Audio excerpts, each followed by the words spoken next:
As a person in her 40s who is still out here dating, one of the things that I've noticed is that lately I look for things very differently the way than what I looked for, how what I looked for. The road to love is exciting, funny, and sometimes can even be heartbreaking. But in the end, it'll all be worth it. Join me on my journey to love.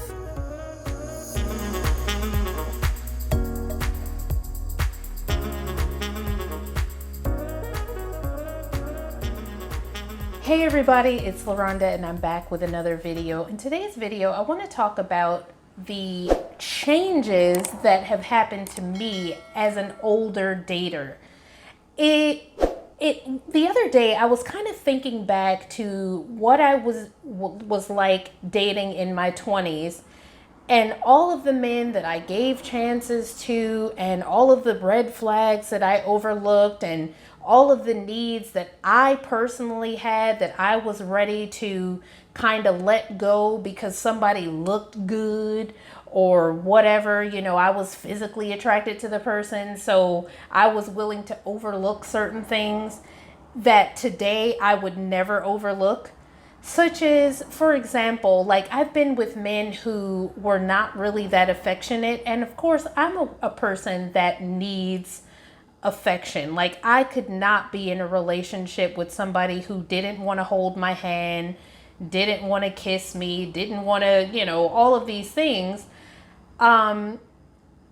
But back then, I think I've been on some dates and been out with some people who acted sort of funny in that way.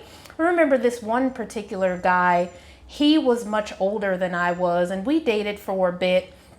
And, I always felt like we went out one time.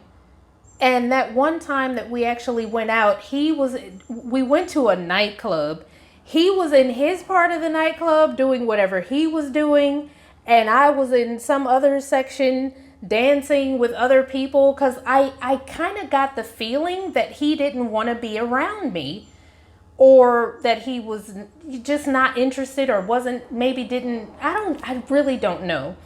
But anyway, I remember that being somebody that I even, continued dating a while. He borrowed money from me. And remember, I was in my early 20s. So I think I was about 25, 26, something like that. And this man, I think, was in his late 30s, maybe 40. And so anyway, he borrowed money from me. And anyway, we ended up breaking up. But I remember going over to his apartment. He didn't have any furniture, but I continued dating him. You know what I'm saying? He borrowed my vacuum cleaner, never gave it back, and we continued dating. You know what ended up breaking us up was one time he went to this party, and somehow I think I found out on like social media that he was in Maryland that weekend at a party, and he had told me something else, and I don't even remember what it was at this time. But I remember that night when we broke up, I was so relieved for a second. But then, of course, later on that night I got sad or whatever. But like that initial reaction was that of relief, because I knew this man was wrong for me. But instead of me breaking up with him in the beginning, for whatever reason, I continued on. But now, as a 40-year-old dater, once I see that, somebody's inviting me over to their house for our first date, or, we go on one date and then all the rest of the dates are, please come over to my house, this, that, or the third, I cut that off immediately, because I know that that is not something that I'm looking for. Whereas back then, I guess I really didn't understand that that was something that I needed or should want or whatever. I don't know what it was, but there is something to be said for what wisdom age gives you. One of the other things that I've noticed is like, dating somebody who doesn't seem like they've got their life together from the financial perspective. Like I just told you the story about this man, you know, he's much older than me. And the thing was, he was driving around in a Mercedes, but he was living in an apartment with no furniture in his house. And he was borrowing money from a 26-year-old. You know what I'm saying? And stuff like that. If anything, I should have been borrowing money from him. But it wasn't that wasn't the case. And that should have been a red flag and something for me to break up with him for right away. But it wasn't.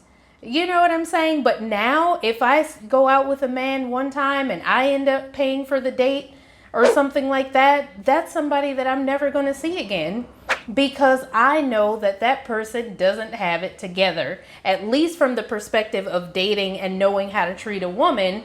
And secondly, possibly from the perspective of like what they do with their money and all of that kind of stuff. So all of these things are red flags. Like men who aren't affectionate, like I don't deal with that anymore. Like if a man says on his profile that he doesn't kiss or he doesn't enjoy holding hands or public displays of affection or not his thing or whatever, I'm like, that's probably not the guy for me, you know, because I would like to have somebody that is comfortable holding my hand, kissing me, whatever, in public or in private. Because some people are just not affectionate people in general. But me, I love hugs. I crave them. I love affection. You know, physical touch is one of my love languages, along with quality time is probably a close second. But I could not be in a relationship that didn't have affection in it. But in the past, I remember this one time I met this guy at a nightclub, right? Of course, I mean, you know, right. But he was really cute. I thought he was cute. And we hung out a bit. One time I tried to hold his hand in the car and he took his hand away. I was like, oh, okay. You know, so this kind of man, and even though we talked a little bit after that, but now that would have been a complete red flag. And probably if I were looking back at this, you know, many years ago, you know, as right now, this is probably like 10 or 15 years ago, so I can't remember all the details. But if I had looked back at this or at my time with that man shortly after that incident occurred, I probably would have seen that he wasn't really that into me or that affectionate with me from the get-go. But like I didn't maybe notice it because I thought he was so cute and was overlooking all of these things about him that showed that he just wasn't into me in that way, or that affection wasn't something that he was into. And so anyway, I am such a different dater than I was in my 20s, and I really am thankful for everything I've learned, you know, and everything, all the time that I have not wasted on people who were not compatible with me in any way that I needed them to be compatible with what I want for a relationship. And, you know, sometimes I talk to my therapist and she thinks maybe I run away too quickly. But, you know, for me, that's what your past experiences are for, so that you don't keep making the same mistakes over and over. If you know a certain type of man is not good for you, rather than hanging around and seeing how it goes, once they exhibit certain things that you're not into, then you just let them go. And that way you can move on to somebody that has more of the qualities that you are looking for. And that's kind of how I feel. And I don't think that's going to change anytime soon. I mean, I'm willing to listen to my therapist and hear her out when she says that I, you know, run maybe too quickly. But in my experience, those past things that have happened to me in relationships are guides for what I need, what I want, what I should be looking for, what is not congruent with me, what is. All of these things for me are important. So anyway, I just wanted to come on and talk about that a little bit. What are some of the things that you've learned from your 20-year-old dating experiences and all the things that have happened to you in your 20s and 30s? Or, you know, if you're still in your 20s, what are some of the things that you're learning about what you need in a relationship that hopefully will carry you through to finding the man that you're looking for, and what are those things that you need that you know you don't need, and that are you when those things are exhibited to you, like, are you letting them go, or are you trying to hang on and change them or fix them? You know, I'm like, nah, I'm not about changing a man. I'm not about trying to fix anybody. None of that. I'm like, if you don't come in the package that I need today, or at least that can be somewhat compatible, because I mean, nobody's going to have 100% of what I want. But at least if you have a good amount of things that I want, and also some things that maybe I don't want but can live with, then that's kind of where I'm at right now. So anyway, let me not talk you to death. I am so happy you came to watch this video. If you liked it, please subscribe and share it with other daters that may be interested in this kind of content.